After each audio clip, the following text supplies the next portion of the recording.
د پلار په کور کې خو مطلب یو ژوندي بیا د واده نه پس خرګنۍ ته رالی هغې هم مطلب یو شاعر ادیبه را واده کړه نو هلته کې بیا ستاسو د شاعر ادیب په حیث تاسو ته څنګه نظر د پلار په کور کې سوای د مور نه چاته دا پته نه وه چې زه شاعري کوم یا زه ادیبه یم.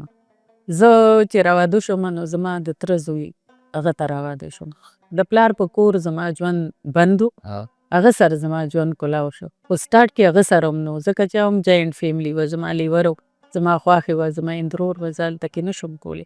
خو چې کله زه پېښور ته رالم خو د سټارټ نه هغه زه ډېره سپورټ کړی یم. ما په هغه بند ماحول کې هم سیاست کړی دی، بند ماحول کې هم ما لیک کړی دی. زما ډېره ابتدایي شاعري ما هغه وخت کې کړې ده، ابتدایي افسانې ما هغه وخت کې لیکلي.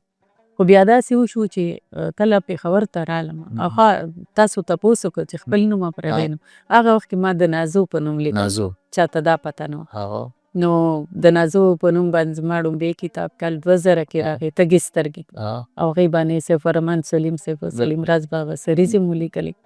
نو هغې نه هغه وخت کې ما ته اجمل بابا وایي چې ته د دې کتاب مخکتنه وکړه، زه به پکې په سټیج کښېنم او دا ما سخته پرده کوله، غټ چیل به مې په سر کړی و پېښور کې هم، غټ ساده.